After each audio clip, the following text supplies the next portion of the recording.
Acaba de salir un nuevo disco, el cuarto disco de The Devils. No hay que confundir con los fundadores de Duran Duran, Nick Rhodes y Stephen Duffy. Esta es una banda de Italia. Es una banda que sobre todo se ha movido dentro del rockabilly, se ha movido dentro del stoner un poco últimamente, sobre todo los dos últimos discos, incluyendo este último que se llama Let the World Burn Down, que es rock and roll, que decía es stoner, algo así. Es un poquito de blues rock todavía y es un disco muy interesante, es un dúo muy interesante de Italia. Ellos dos son Erika Switchblade y Gianni Blacula. Esos son los nombres de estos dos músicos. La música en general de The Devils es bastante interesante, pese a que pues parece más bien llana, en el sentido de que pues, es simplemente rock and roll. Los dos primeros discos tienen tracks muy cortos que inclusive por la misma disonancia, bueno, no disonancia, más bien estridencia de muchos riffs, de repente una sobresaturación de los overdrives, de los fuzz, de las distorsiones de guitarra, pues se asemeja de repente a una especie de horror punk.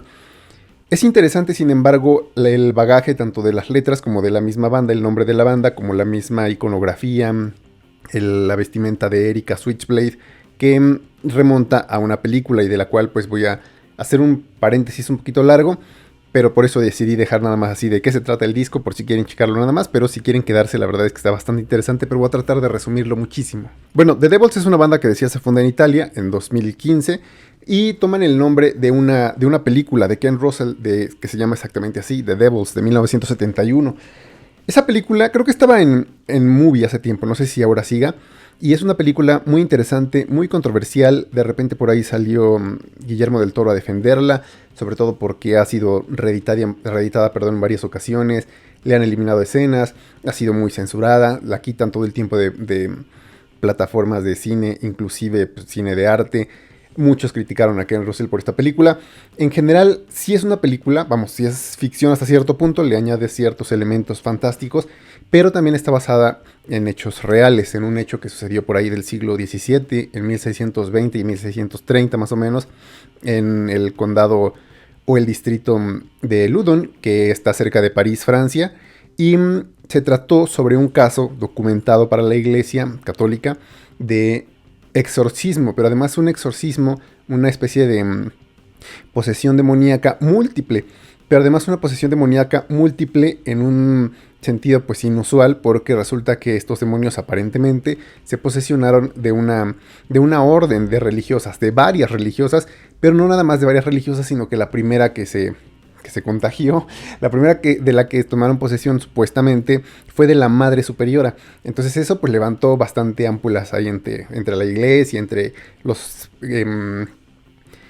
el mismo clero, obviamente, entre los detractores de la misma iglesia. Había por ahí algunas disputas de territorio en Francia. Obviamente el pueblo, los feligreses pues también empezaron a hablar, y como resultado de eso hubo una quema, pues sí, una ejecución, pero fue una quema pública, además de una tortura de un sacerdote que se llama Urbain Grandier. Y a él se le quemó en la hoguera, se le consideró que él era el que les estaba como infundiendo. Él había hecho supuestamente un pacto con el diablo y les había pasado el demonio a las hermanas. Además, él supuestamente también tenía por esos pactos ciertos tratos para que había hecho tratos más bien para que pudiera como que conquistar a varias mujeres del pueblo, y que era un pecador y por eso, pero no se le quema por tener, creo que tuvo como 2, 3 amoríos, inclusive oficiales, con el hijo de un alto mando de un fiscal, creo, de Francia, pero no fue por eso, sino decía se le acusó de brujería, lo cual, bueno, es curioso, puesto que usualmente la iglesia pues, quemaba mujeres, ¿no? Pero y la película, pues desde luego sí toma de repente ciertos elementos fantásticos. Obviamente sí trata un poco de del exorcismo, pero también de la posesión. De repente sí tiene varias imágenes que muchos se quejan de que Ken Russell lo que intenta es más bien sobreexponer, sobre querer causar un shock demasiado obvio.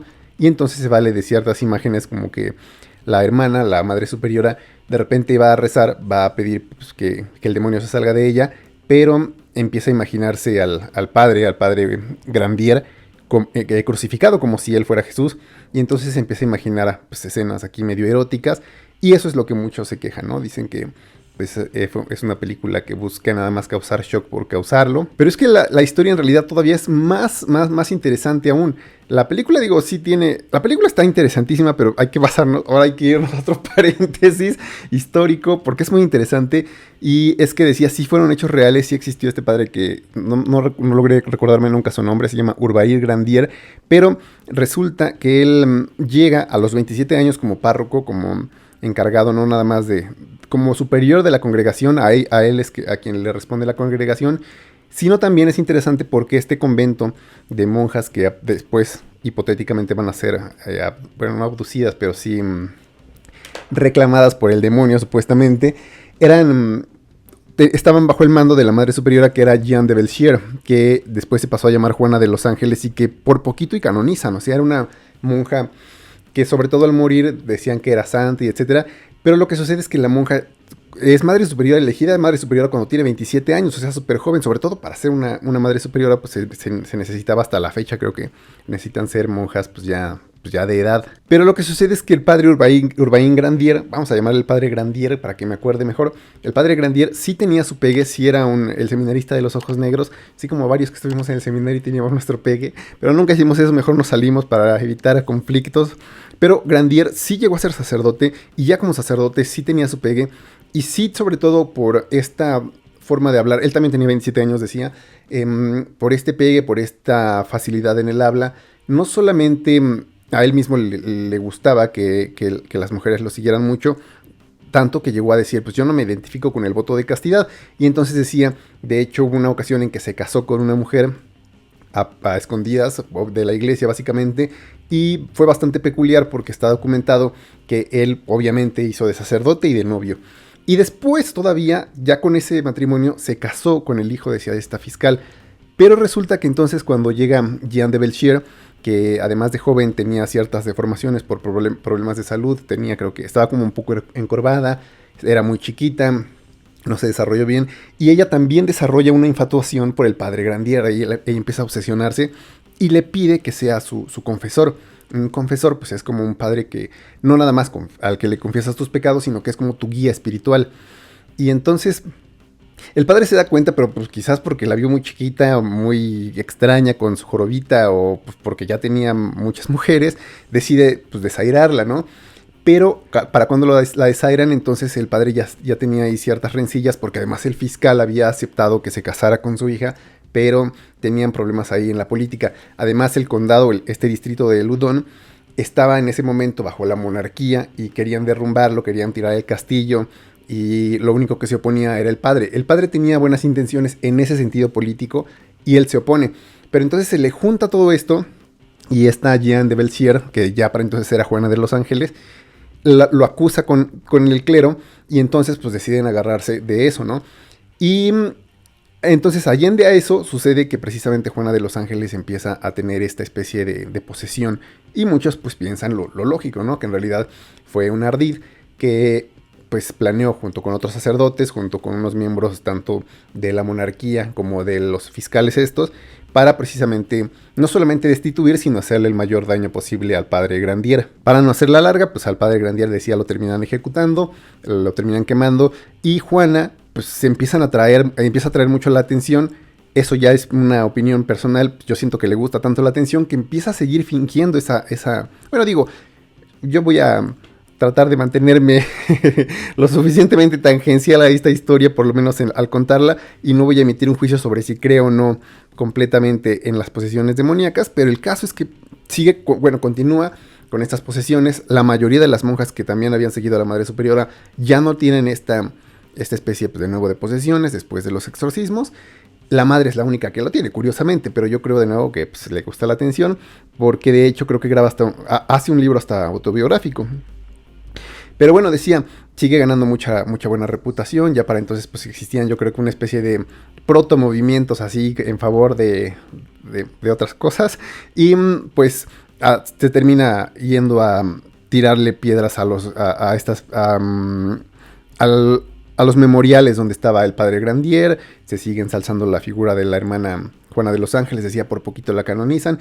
Pero ahí es donde toma también lo interesante Ken Russell en su película, porque la película se llama The Devil, los demonios, pero pese a que pues, el título obviamente pudiera ser una alusión fácil a los diablos, en realidad hace alusión a los demonios, todos los hombres, ¿no? Porque pinta a Grandier como es, sí, un pecador, pero un pecador que no es distinto pues, a todos los humanos, y de hecho que él, en este papel, inclusive él mismo se pone el pie como defensor del pueblo, cuando decía él quiere evitar que se derrumbe el castillo y que la monarquía ocupe Ludón, porque pues él ya no era un personaje inmaculado, ¿no? Un personaje intachable, y entonces con esa especie de bagaje, pues obviamente él derrumba todo lo que se puede creer de defensor, todo lo que puede luchar de justicia, y pues, al fin y al cabo es como una crítica hacia la iglesia, a los hombres de poder, a las mujeres que pues acusan sin saber o sin tener pruebas fehacientes. Y además esto se da en torno a las Ursulinas, que es el convento, decía, sí dije eso, que es el convento de las Ursulinas, que fueron, bueno, fundadas por Ángela de Merici, y que se basan o que toman como patrona a Santa Úrsula, que también es extraño porque Úrsula, pues eso, esta historia de esta chica que es pretendida por un príncipe celta que aparentemente funda Bretaña en Francia, y entonces después va a ver al Papa para dedicarle, consagrarle a Dios su virginidad, y después muere aparentemente por los hunos de Atila. Atila aparentemente fue el que la pretendía después, pero también es extraño porque pues ella era supuestamente muy bonita y muere curiosamente después de que va a ver al Papa a decirle que es virgen y que... Bueno, entonces aparentemente los hunos la martirizan, la matan cerca de un poblado de lo que es Alemania ahora, y pues la hacen precisamente la patrona de las vírgenes, ¿no? Y entonces Ángela de Merici toma esta figura para fundar a las Ursulinas, que además también tenían muchos problemas por ahí precisamente de esto que sucede en este condado y en este convento de Ludón, perdón. Porque las Ursulinas, ellas no aceptaban, o por lo menos Ángela no quería que estuvieran encerradas. Decía, ¿de qué sirve que sirvamos a Dios si nos vamos a encerrar, vamos a estar dentro de este claustro? Entonces ellas niegan no solamente el claustro, sino también los hábitos. Si bien dicen, nuestro hábito lo llevamos pues, en el alma, pues muchos decían, no es que cómo van a ser monjas así, ¿no? Que van a estar viviendo pues, con el pueblo, literalmente. Algunas no tenían familias, no se casaban, precisamente estaban consagradas a la virginidad, supuestamente, pero sí ellas decían, somos del pueblo y no vamos a encerrarnos. Hubo un montón de dimes y diretes en la iglesia, fuera de la iglesia, papas que las defendían, papas que las querían exiliar, papas que las querían acabar, y en torno a esto también es que precisamente se dan pues, el caso de las poseídas de Ludón. Es interesante todo este tema, pero no nada más por la historia misma, por conocer un poco del bagaje pues, de nuestras historias, nuestros santos, etcétera, sino además porque The Devils decía, pues sobre todo en los dos primeros discos, esta vocalista Erika se viste de monja. Muchas de las temáticas de los dos primeros discos, los cuatro, pero sobre todo los dos primeros discos están centradas en eso, en la hipocresía, en el exorcismo. Decía, además se conjuga con el horror punk, porque pues de repente habla de mucho del demonio, habla por ahí de blasfemias, pero no es nada más cantar en contra de la religión, sino de nuevo a utilizar este doble discurso que utiliza Ken Russell en The Devils de 1971, y también The Devils, la banda, en sus dos primeros discos, pues atacan a la hipocresía, decía, a hombres y mujeres por igual. Me encanta esa parte del rock y el metal porque muchas veces los géneros se mueven con las tendencias, y si bien pareciera que hay una especie ahora de resurgimiento, que hubo una y que pues está mal, una especie de géneros que fueron muy, muy misóginos, que siguen siendo muy misóginos, pero también ahora parece que sobre todo el pop está teniendo una tendencia un poco más bien misándrica, que parece un odio al hombre por odiarlo, ¿no? Y el rock y el metal me parece que son más bien misántropos, es decir, no odiamos a los hombres por ser hombres, no odiamos a las mujeres por ser mujeres, odiamos a los humanos porque somos pues, una porquería, y en ese sentido me encanta, por ejemplo, el rap, el rock y el metal, porque pues, son más así universales, ¿no? Todos merecemos ser llamados pecadores, todos merecemos el infierno, todos merecemos engañarnos, todos merecemos luchar, todos merecemos el beneficio de la duda, pero no tiene nada que ver con el género. Y esa parte me encanta porque es un poco del discurso de la película de Ken Russell, y es un poco de la discografía también de The Devils. Los dos primeros discos, pues son muchas imágenes, muchas letras. Sobre todo el primer disco es muy fácil, muy básico. Hay letras que nada más tienen una palabra. Bueno, canciones que nada más tienen una palabra como misery, miseria. Y esa es la única palabra de toda la canción. Y sin embargo los ritmos son buenísimos y son rápidos y son pues bastante, decía, distorsionados y bastante eufóricos y te ponen a bailar por lo mismo de los ritmos rockabilis. Los dos hacen vocalizaciones, hacen voces, pues no solamente Erika, también Gianni Blacula. Es una especie de White Stripes y ahora sí ya podemos hablar un poquito más de los discos, pero ya de manera pues, más detallada. Al ser un dúo, al ser guitarra y batería básicamente, pues, seguramente encontrarán ciertas similitudes, por ejemplo, con los White Stripes. Ellos se fundan en 2015, obviamente los White Stripes se fundan a finales de los 90, pero no solamente porque son dos, porque son guitarrista y baterista, sino además porque los dos primeros discos, que son Sing You Sinners del 2016 y Iron Bot del 2017, son producidos los dos por Jim Diamond, que precisamente Jim Diamond es el productor de los White Stripes. Los dos primeros discos, decía, pues es básicamente rockabilly, mucha distorsión, sobresaturación. Esa la puedes escuchar en cualquier bocina Cerwin Vega y no se te va, bueno, no vas a requerir, digamos, como que mucha exquisitez en el sonido, en la producción. Están muy bien producidos, las voces están muy claras, pero tienen la intención de tener cierto noise de trasfondo. El primer disco, decía, súper básico en cuanto a que las letras, pues decían, no rebuscan demasiado. Sin embargo, ciertos videos, ciertas imágenes, pues de nuevo están haciendo alusión a los temas que ya hemos tocado previamente. Sing You Sinners trae 5 tracks instrumentales. Es básicamente puro rockabilly.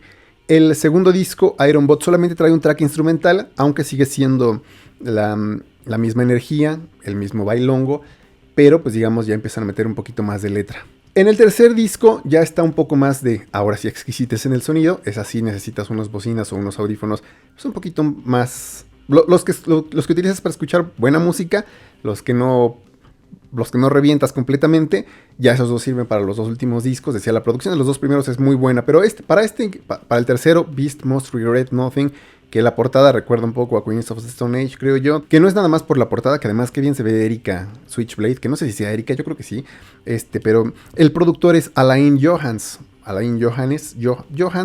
que pues precisamente produce a Queens of the Stone Age, que es como el productor no de cabecera de Josh Homme, pero que sí se lo ha llevado también, decía, a proyectos como Them Crooked Vultures.